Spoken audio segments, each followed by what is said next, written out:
이 세상을 살아가는 사람들은 반드시 누구든지 무언가에 의해서 지배를 받고 살아가게 됩니다. 어떤 사람은 돈의 지배를 받고 삽니다.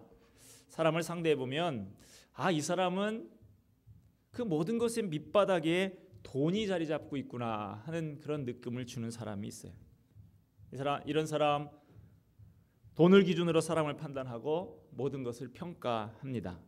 자기 자신을 바라볼 때도 돈주머니가 좀 여유가 있을 때는 긍정적이 되고 자신감이 있고, 돈이 없어지면 부정적이고 소극적으로 됩니다. 심지어 이런 사고를 교회 안에까지 갖고 들어와서 교역자가 받는 사례비가 적다고 자기 회사의 아랫사람처럼 생각하며 쉽게 대하는 경우도 보는 경우도 있습니다. 어떤 사람은 힘의 지배를 받고 사는 사람들도 있습니다. 이 사람은 힘의 관점에서 세상의 모든 것을 이해하고 평가합니다. 어떤 사람은 또 자존심의 지배를 받고 사는 사람도 있어요. 어디를 가든지 나를 좀 알아주고 나를 인정해 주는지 아닌지에 아주 민감하고 그것이 기준이 됩니다.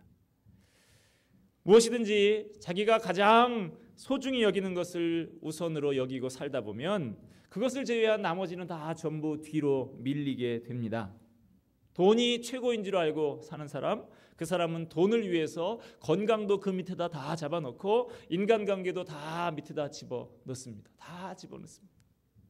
그러나 그 생각이 늘 변치 않는 것이냐? 그렇지 않습니다. 한순간에 다 뒤바뀌기도 합니다. 돈이 최고라고 생각하면서 돈을 위해서 살고 돈으로 모든 것을 평가하던 사람이 갑자기 건강의 위기를 맞게 되면 어떻습니까? 새삼 건강의 중요성을 깨닫게 됩니다. 그러면 삶의 우선순위가 뒤바뀌게 됩니다. 삶이 돈 중심에서 건강을 중심으로 재정비가 돼요. 전에는 돈 때문에 건강도 돌보지 않고 무리를 하면서 뛰던 사람이 이제는 건강에 좋다면 뭐든지 하는 사람으로 바뀝니다. 돈을 위해서 건강을 쓰던 사람이 이제 건강을 위해서 돈도 쓰고 시간을 쓰는 사람으로 바뀌는 것을 볼 수가 있습니다. 이 세상에서 사람이 어느 때 가장 많이 바뀝니까? 내가 가장 귀중히 여기는 것이 바뀔 때 사람이 달라집니다. 내 인생을 지배하는 주인이 바뀌면 내 삶에 혁명적인 변화가 일어나게 됩니다. 삶의 의미도 바뀌고 삶의 질서도 바뀌고 우선순위도 바뀌게 됩니다. 예수 믿는다는 게 뭐냐라고 묻는다고 하면 예수님을 내 구주로 영접하는 것이라고 말할 수 있을 거예요. 그렇지만 다른 각도에서 예수 믿는다는 것을 설명하면 이렇습니다. 예수님을 믿는다는 것은 내가 예수님의 통치를 받아들이는 것이라고 말할 수가 있어요. 그간에 다른 어떤 것에 지배를 받으면서 거기에 사로잡혀 살던 그 삶을 중단하고 예수님을 섬기며 예수님의 다스림을 받으면서 살아가는 것, 그것이 예수를 믿는 것입니다. 우리가 오늘 성경 마태복음을 읽었는데 마태복음에서 가장 강조하고 있는 것은 바로 예수님이 우리의 왕이시다라고 하는 것입니다. 예수님께서 우리를 지배하고 다스리시는 분이라는 거예요. 그 중에서도 오늘 우리가 읽은 13장의 말씀은 예수님을 왕으로 섬기는 사람들, 하나님 나라의 백성의 삶이 무엇인가 하는 것을 말해주고 있습니다. 하나님 나라는 먼 미래에 우리가 죽어서만 가는 나라가 아닙니다. 이 땅에서도 예수님을 주님으로 섬기고 하나님의 다스림을 받아들이는 그 사람의 삶 속에서 하나님의 나라는 이루어지는 것입니다. 어떤 아이가 아빠에게 물어요. 어린아이가. 아빠, 하나님은 어디 계세요? 하늘에 계세요? 아빠가 이야기를 합니다. 하나님은 하늘에만 계신 것이 아니고 어디에나 아니 계신 것이 없이 다 계시지. 아이가 또 묻습니다. 그럼 하나님이 내 속에도 계세요? 물론 네 속에도 계시지. 아빠, 그런데 내 속에 계신 하나님께서 피자가 먹고 싶대요. 어디든지 하나님이 다스리시는 곳, 하나님이 다스림이 이루어지는 곳, 그것이 바로 하나님의 나라입니다. 예수님께서 오늘 본문에 나오는 비유들을 통해서 우리에게 하나님 나라에 대해서 가르치고 계십니다. 어떤 사람이 하나님 나라의 백성인가? 하나님의 다스림을 받는 사람은 어떤 사람인가? 하나님 나라의 가치를 아는 사람이다 라고 오늘 본문은 가르쳐주고 있습니다. 오늘 본문을 보면 짤막한 두 가지의 두 사람을 소개하는 이야기가 나오고 있는데, 한 사람은 남의 밭을 빌려서 농사를 짓는 농부입니다. 소작농이라고 흔히 하죠. 이 사람이 밭을 일구고 있는데 무언가 이 쇠사랑에 덜커덕 하고 걸리는 소리가 납니다. 밭속에 뭐가 묻혀 있는 거예요. 그래서 파보니까 항아리가 들어있어요. 항아리 안에 보니 보물이 가득 들어있는 것입니다. 옛날 팔레스타인 지방에는 전쟁이 자주 있어서 우리나라하고 좀 비슷해서 이 애굽 또 북쪽에 있는 세력들이 자꾸 와서 찝적거리는 그런 나라였어요. 힘이 약한 나라. 하다 보니까 전쟁이 끊이지를 않습니다. 전쟁은 많이 있는데 그 당시에 뭐 든든한 금고가 있습니까? 은행이 있습니까? 이 재산을 보호하는 방법이 밭에다 갖다가 묻는 겁니다. 깊은 밭에다 아무도 모르게 묻어놓는 것이죠. 부자들이 그렇게 자기 재산을 보호하는 거예요. 그런데 그러다가 이 사람이 갑자기 전쟁에 나가기도 하고 아무에게도 아직 알리지 않았는데 죽어버리는 일들이 생겨집니다. 그러면 어떻게 됩니까? 이 항아리 속에 밭에 묻혀있는 보물은 아무도 알지 못하는 것이죠. 그래서 우연히 다른 사람이 밭을 갈다가 그 보물을 발견하는 경우가 비일비재하게 일어났던 것 같습니다. 예수님이 이것을 들어서 천국에 대해서, 하나님의 나라, 하나님의 다스림에 대해서 가르쳐주고 계신 거예요. 본문에 나오는 이 농부 갈던 밭은 자기 소유의 땅이 아니었기 때문에 농부는 얼른 다시 그 항아리를 땅에다 묻습니다. 그리고 자기 집에 있는 모든 소유를 다 팔아서 그 밭을 삽니다. 그래서 그 안에 숨겨져 있는 보물, 이 밭이 내 밭이니까 합법적으로 내 것이 되게끔 만드는 것, 이 얘기를 하고 있습니다. 또 하나의 이야기를 하고 있는데, 또 다른 주인공은 진주를 구하는 진주 상인입니다. 이 사람이 좋은 진주를 찾다가 극상품 최고의 가치를 지닌 진주를 발견하고 지금까지 자기가 가지고 있던 모든 것 다 팔아서 그 극상품 진주를 사게 된다라고 하는 이야기입니다. 이 짤막한 두 가지의 이야기를 통해서 예수님이 말씀하고자 하시는 것은 하나님 나라는 바로 이 밭에 묻힌 보화와 같고 극상품 진주와 같다라고 하는 것입니다. 이러한 보물과 진주의 가치를 아는 사람만이 하나님 나라의 백성일 수 있다라고 하는 것입니다. 예수님은 이 비유를 통해서 하나님 나라는 그 가치를 아는 사람들의 것이다 라고 말씀해주고 있습니다. 주님께서 죄악에서 나를 건져주시고 내 삶을 다스리시고 나와 동행하는 것의 가치, 그 가치를 바로 아는 사람이 하나님 나라의 백성의 자격이 있다라고 하시는 것입니다. 그 가치를 잘 모르는 사람은 하나님 나라에 주시는 그 풍성함, 그 축복을 누리지 못하고 묻어놓고 사는 사람과 같습니다.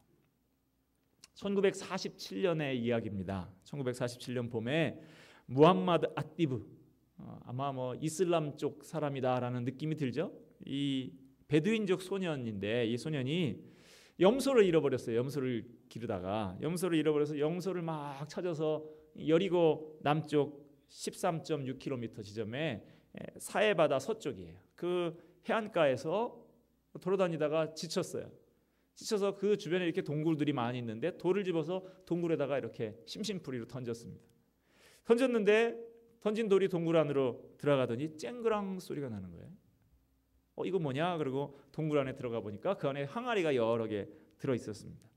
그 중에 한 항아리에서 항아리를 열어보니 그 안에 글씨가 써 있는 가죽 두루마리가 발견이 됐습니다. 이 소녀는 이 가죽 두루마리를 집에 가지고 와서 자기 집에다가 이렇게 매달아 놨어요. 이 가죽이니까 내 신발끈이 요새 자꾸 끊어지는데 신발끈이나 좀 오려서 만들면 좋겠다. 이런 생각을 가지고 2년 동안이나 그냥 묵혀뒀습니다. 그러다가 어느 날 시장에 나가서 이것을 팔았는데 아주 푼 돈에 그것이 팔렸습니다. 그런데 후에 이 두루마리의 가치가 얼마나 귀한 것인지 발견이 됐는데 히브리 대학의 수케닉이라는 교수가 3개를 이것을 삽니다. 그리고 그 가치가 점점 귀한 것이 알려지게 되면서 그 아들 야딘이라는 사람이 아버지가 다 사지 못했던 그 두루마리 5개를 더 사게 되는데 그때는 벌써 25만 달러라는 어마어마한 가격이 되었습니다. 이 두루마리가 뭐냐?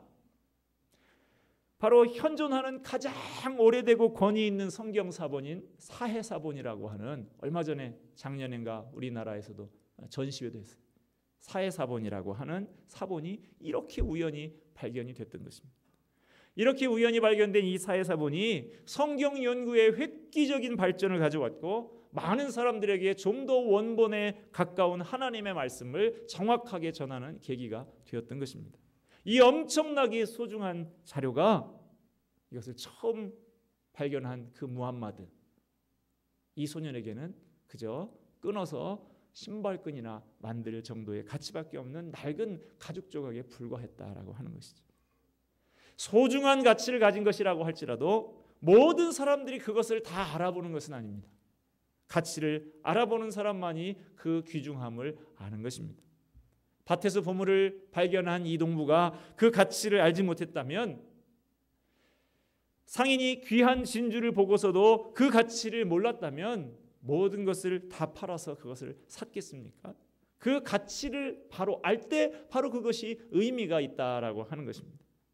가룟 유다는 예수님을 은 30냥의 가치 정도로만 평가했기 때문에 은 30냥의 예수님을 팔아버렸습니다. 반면에 베드로는 예수님을 그리스도시요 살아계신 하나님이라고 그렇게 고백했기 때문에 구원을 받을 수가 있었고, 생명을 다해서 예수님을 섬기다가 심지어는 예수님 위해서 거꾸로 십자가에 달려 죽는 그런 자리에까지 이르게 되었습니다. 왜 그렇습니까? 왜 그렇습니까? 자기 생명보다도 귀한 영원한 가치가 있는 분인 것을 알았기 때문입니다. 요한복음 1장 9절에서 11절 말씀해 보면 예수님에 대해서 이렇게 소개하고 있습니다. 참빛 곧 세상에 와서 각 사람에게 비치는 빛이 있었나니 그가 세상에 계셨으며 세상은 그로 말미암아 지은 바 되었으되 세상이 그를 알지 못하였고 자기 땅에 오매 자기 백성이 영접하지 아니하였다라고 합니다. 자기 백성을 구원하러 예수님께서 오셨지만 그 백성은 예수님의 가치와 하나님 나라의 가치를 알지 못하고 예수님을 십자가에 못 박아 죽였습니다. 구원의 길을 스스로 차버린 것입니다. 성경을 13권이나 썼던 사도 바울, 로마 시민권을 가진 사람이었습니다. 당시 로마 시민권을 가진 사람은 현행범이 아니고는 체포되지도 않습니다. 함부로 다루지 못합니다. 당시 전 세계를 지배했던 이 로마 나라의 시민권은 그 시대 사람들이 누구나 갖기를 소망하던 고대하던 것들입니다. 그러나 바울은 그것을 배설물처럼 여긴다고 고백하고 있습니다.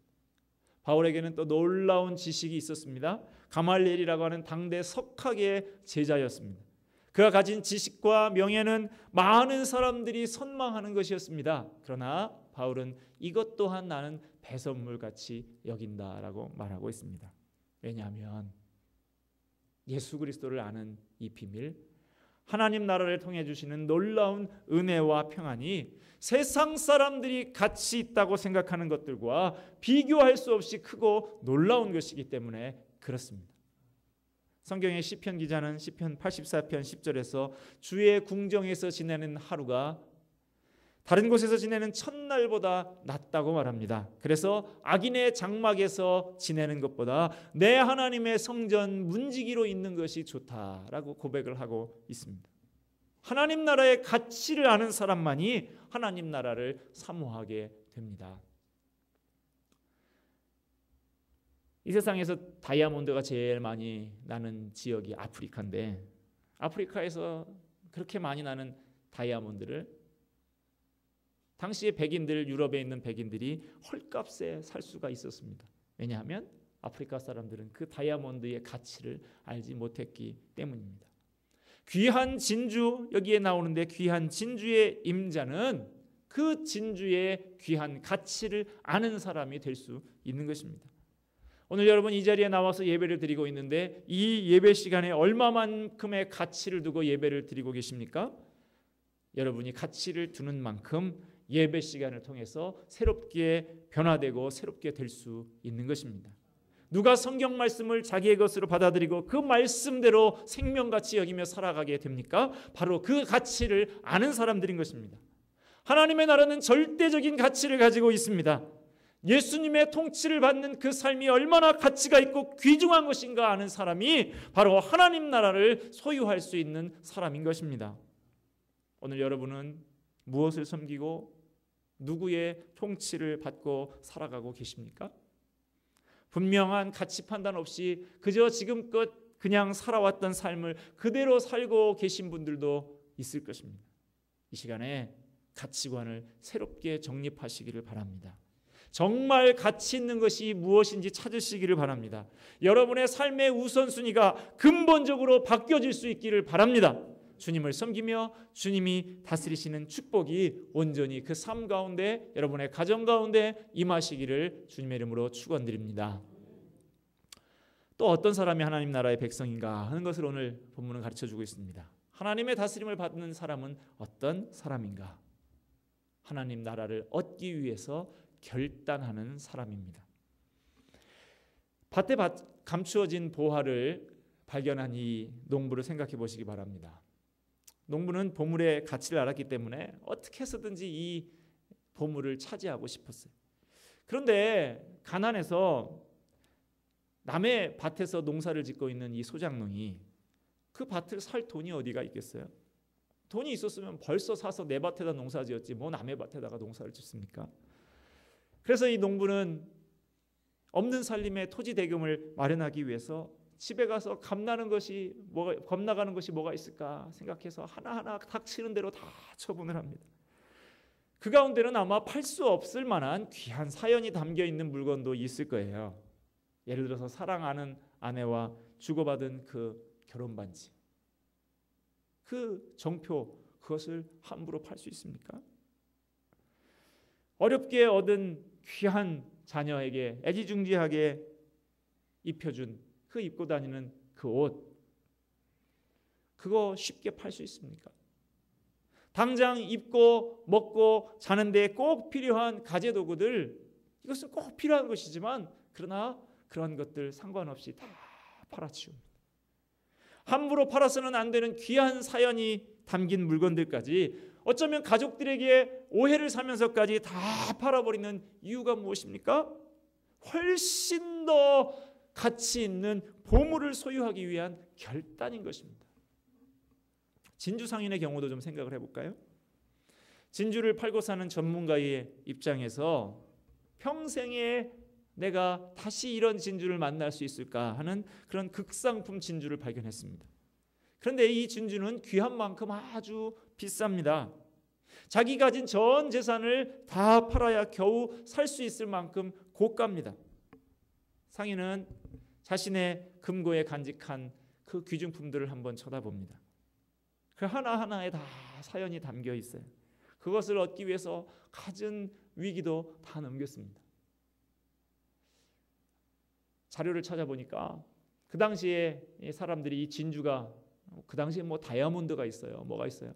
진주가 가장 귀한 보화인데 아라비아까지도 가서 상인들이 그 진주 하나 구하려고 그렇게 다닌대. 그 험한 시절에 강도도 있고 바다에서 풍랑도 만날 수 있고 이런 곳에 그 아라비아까지도 가서 구한 그 사연이 담긴 진주들이 아마 자기 보석함에 들어 있었을 것입니다. 그것을 얻기 위해서 갖은 위기도 넘겼고 거기에 내 인생이 그대로 고스란히 담겨져 있는 그 보석들입니다. 그러나 상인은 그 모든 것을 다 팔아넘기는 결단을 내립니다. 그래서 극상품 진주를 사게 됩니다. 왜냐하면 이 진주는 자기가 가진 그 모든 것을 다 팔아도 아깝지 않을 만큼 소중한 가치가 있는 것임을 알기 때문에 그렇습니다. 밭에 보화를 발견한 농부와 극상품 진주를 발견한 상인은 진정한 가치를 아는 사람이었고 동시에 그것을 갖기 위해서 다른 것을 포기할 줄 아는 결단을 한 사람들이었습니다. 여러분, 소중한 것을 얻기 위해서는 내가 가진 것을 내려놓고 포기할 수 있어야 됩니다. 그렇지 않으면 더 소중한 것을 얻을 수 없는 것입니다. 어떤 사람이 하나님 나라의 백성입니까? 그 나라를 사기 위해서 내가 쥐고 있는 것들을 다 내려놓고 포기할 줄 아는 사람이 그 나라의 백성이다라고 하는 것입니다. 내가 가진 지식과 내가 가진 경험과 물질과 명예와 이 모든 것들을 다 내려놓는 결단을 하는 사람인 것입니다. 다 내려놔야 된다, 포기해야 된다라고 하면 이렇게 생각하는 분들이 있을 거예요. 아, 예수 믿는 것은 굉장히 고통스러운 것이겠구나. 그렇지 않습니다, 여러분. 오늘 본문에 나오는 농부에게 물어보면 뭐라고 말할까요? 당신 그 갖가지 사연이 담긴 물건들을 팔아치울 때 무척 고통스러웠나요? 농부가 뭐라고 할까요? 아니요, 천만에요. 밭에 감춰진 그 보물만 생각을 하면 이것 하나하나 팔아치우는데 내 마음이 벅차고 저절로 웃음이 나왔습니다. 내 마음을 아직 이해하지 못하고 있는 이 가족들은 고통스러웠을지 모르지만 저는 너무 신나게 그것들을 처분할 수 있었습니다. 이렇게 말하지 않겠습니까? 어떻게 그럴 수가 있습니까? 이 처분하는 것들과 얻게 될 것이 비교되지 않기 때문에 그렇습니다. 어린아이들을 길러보면 어떤 물건에 한번 마음이 탁 꽂히면 사달라고 막 떼를 쓰죠. 그때 쓸 때 보면 온 마음이 거기에 다 뺏깁니다. 이 아이 생각에는 그것만 있으면 행복할 것 같고 그것 없으면 이 세상 살아가는 의미가 없는 것 같고 너무 불행할 것 같이 그렇게 생각을 합니다. 그거 사주는 엄마는 좋은 엄마고 그거 안 사주는 엄마는 마귀 할멈이에요. 그러나 여러분 어디 그렇습니까? 엄마가 볼 때는 그까짓 것 얘가 지금 목숨 걸고 있는 그것 아무짝에도 쓸 데가 없는 물건인 거예요. 그것 없어도 그 인생 살아가는데 하등 지장이 없는 것입니다. 오히려 아이에게 해가 되는 물건일 경우가 많죠. 그래서 아이의 손에 움켜쥐고 있는 절대로 놓지 않으려고 때를 쓰고 있는 그 손을 벌려서 그 물건을 내려놓게 하면 아이는 이 세상을 다 잃어버린 것처럼 삶의 의욕을 잃어버린 표정을 하면서 슬피 웁니다. 왜 그렇습니까? 바른 가치관이 정립되지 않아서 그렇습니다. 여러분 그 물건을 내려놨다고 그 아이가 불행합니까? 그렇지 않습니다. 부모는 그 아이에게 더 좋은 것, 더 필요한 것, 더 유익한 것 안겨주는 것입니다. 내가 예수님을 위해서 내려놓고 포기했는데 주님께서 그것을 그냥 내버려 두십니까? 아닙니다. 나를 위해서 생명까지 주셨던 그 주님께서 내게 더 소중한 것, 내게 더 좋은 것들로 채워주시는 것입니다. 세상은 줄 수도 없고 세상은 알 수도 없는 놀라운 평안과 축복을 우리에게 부어주십니다. 사랑하는 여러분, 오늘 여러분이 하나님 나라를 소유하고 하나님의 다스림을 받기 위해서 내려놓아야 되고 포기할 것들이 있습니다. 거기에는 갖가지 사연들이 담겨져 있을 수도 있습니다. 내 좁은 안목으로 내다보면 이건 내려놓으면 큰일 날 것 같은 그런 것도 있을 수 있습니다. 그러나 그것들을 내려놓을 때 주님이 나를 통치해 주십니다. 주님의 의가 내 속에 자리 잡습니다. 주님의 주시는 평안이 내 속을 채워주십니다. 주님의 기쁨이 내 속에 임합니다. 사람은 반드시 누군가의 지배를 받으며 무언가의 지배를 받으며 살아가게 되는 것입니다.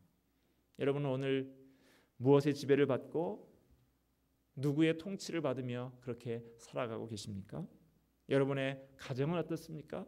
여러분이 사랑하는 여러분의 영향력 속에 있는 사람들은 어떻습니까? 여러분, 오늘 이 말씀을 생각하면서 하나님 나라의 가치를 발견하는 저와 여러분 되기를 바랍니다. 하나님의 다스림을 사모하십시오. 하나님의 나라의 가치를 발견하십시오. 그 나라를 여러분의 것으로 소유하시기를 바랍니다. 의와 평강과 희락이 여러분의 것이 될 것입니다.